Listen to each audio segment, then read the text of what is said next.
सचिन पायलट का आज टॉक दौरा रहा। सचिन पायलट ने मीडिया से बातचीत करते हुए कहा कि राज्य सरकार के बजट में की गई सिर्फ बड़ी बड़ी घोषणाएं, बजट घोषणाओं को पूरा करने को लेकर नहीं दिख रहा है कोई रूपरेखा।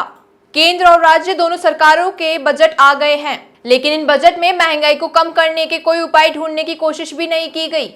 कहा ईआरसीपी के मुद्दे को सिर्फ चुनाव के समय उठाया। हमने कहा इसे राष्ट्रीय परियोजना घोषित कर दीजिए। बिहार और आंध्र प्रदेश को अलग से बजट दे सकते हैं। हमारा बिहार और आंध्र प्रदेश के लोगों से कोई झगड़ा नहीं है, लेकिन सिर्फ 2 राज्यों को 1 लाख करोड़ रुपए का बजट दिया गया। कहा यह सरकार बचाओ बजट है, बाकी राज्यों का हित छीन कर आप सिर्फ पॉलिटिकल फायदा पूरा करने का काम कर रहे हैं। जनता ये समझ रही है।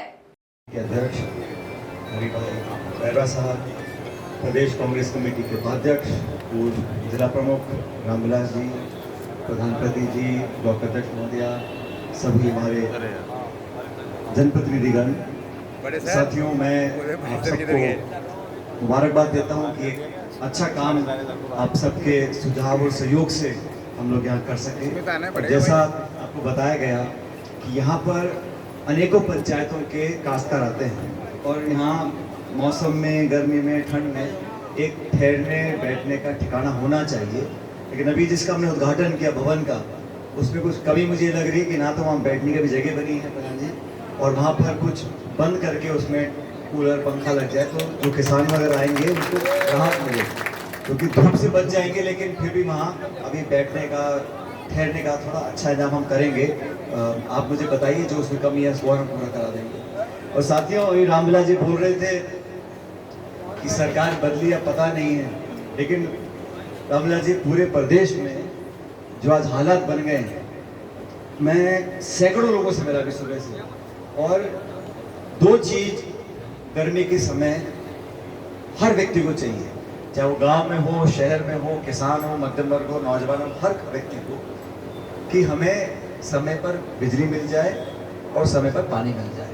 मुझे दुख है कहते हुए कि पिछले 2-3 महीनों में, जून तक तो चुनाव चल रहे थे, तो सरकार बोलती थी भाई आचार संहिता लगेगी, हम नहीं कर सकते हैं, लेकिन कभी निर्वाचन आयोग ने नहीं बोला सरकार को कि आप पानी बंद कर दो या बिजली बंद कर दो।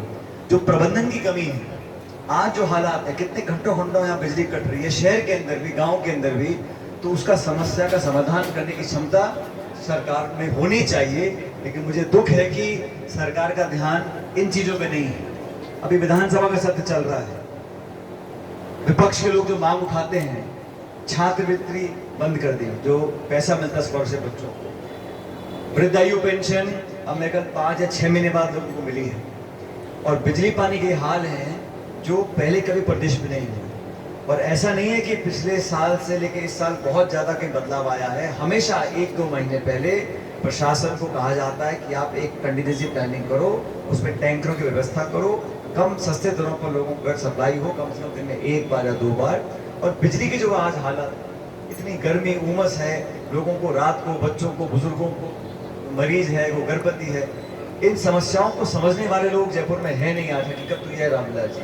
लेकिन आपने ठीक कहा कि हमारे शहर, हमारे जिले के अंदर जो भी हमारी समस्या होगी उसको हल कराना हमारा अधिकार नहीं, हमारा दायित्व है, और हम करेंगे, चाहे किसान हो, चाहे नौजवान हो, किसी को कोई समस्या हो।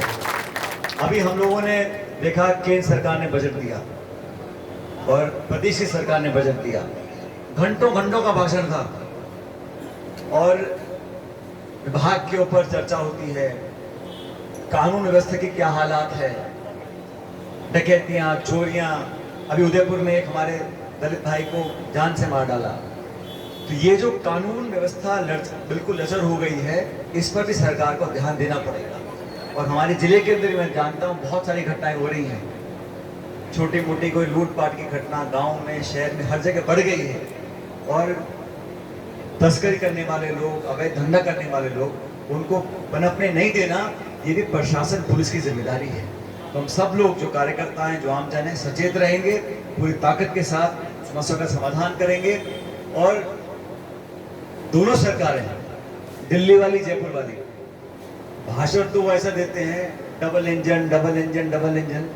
अब हुआ ये कि लोकसभा चुनाव में 300 पार, 400 पार, 500 पार की बातें करते थे, सुबह, दोपहर, शाम और रात। जब टीवी ऑन करो, कोई चैनल खोल लो, 400 पार 400 पार 400, हुआ ये कि 250 पार हुआ नहीं। और राजस्थान में, हरियाणा में, पंजाब में, उत्तर प्रदेश में, महाराष्ट्र में भाजपा को गहरा झटका लगा है। उम्मीदों के पुल बांधे हुए थे, जनता ने धराशायी कर दिए कि आपका घमंड, आपका अहंकार और आपका ये ध्रुवीकरण की राजनीति कोई छोटी बात नहीं है। ये जो धर्म के नाम पर राजनीति करते थे, आज देश की जनता ने अयोध्या के मतदाताओं के माध्यम से बता दिया कि अयोध्या में भी वहां बीजेपी हारी है, समाजवादी पार्टी जीती है, हमारा गठबंधन जीता है। ये बात हमें समझ इसलिए होगी कि हम लोग बात करते थे, राहुल गांधी जी, खड़गे साहब, और हम भाषण देते थे हमारी सरकार बनेगी तो किसान की खरीद के लिए हम कानून बनाएंगे, न्यूनतम समर्थन मूल्य पर कानून बनेगा। ये हमने अपने घोषणा पत्र में लिखा था।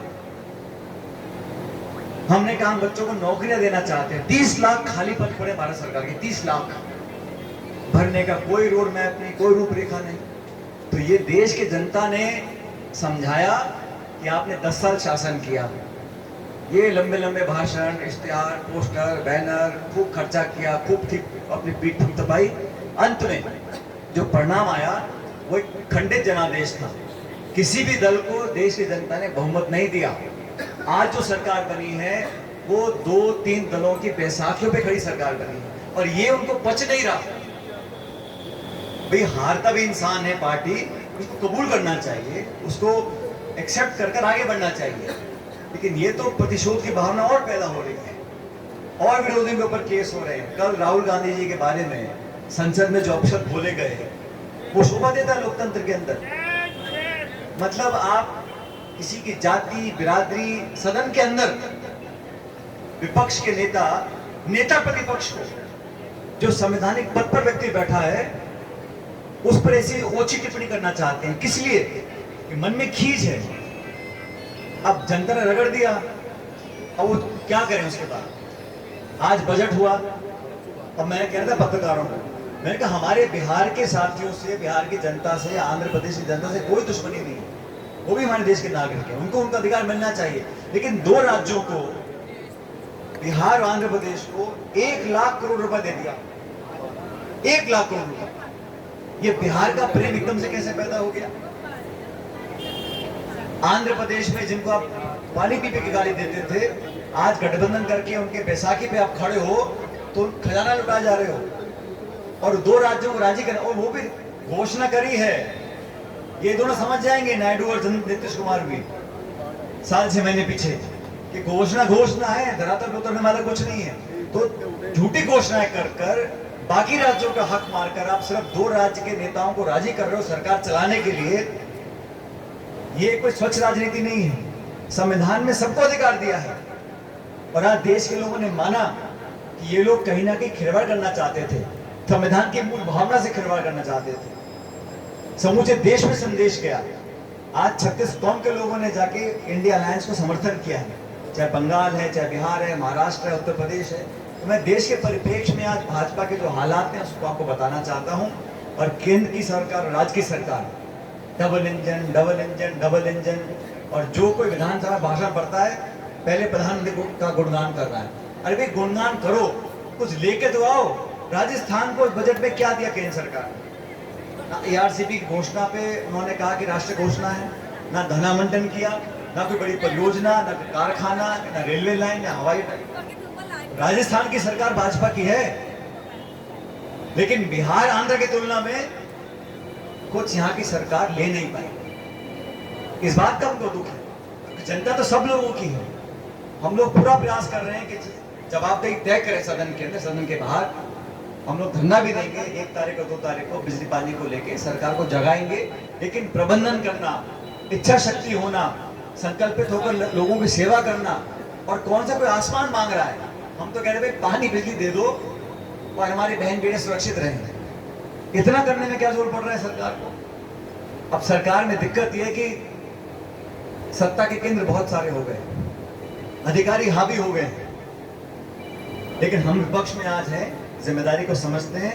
और आप सब लोगों को बताना चाहता हूं कि हम लोग मुस्तैदी से आपके हर मांग की पूर्ति के लिए कोई कसर नहीं छोड़ेंगे, पूरी ताकत से काम करेंगे।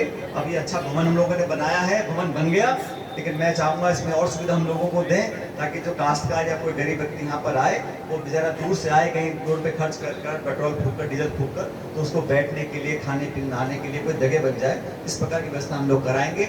और भी जो आप लोग मांगे कर रहे हैं, लगातार उनको पूरा करेंगे।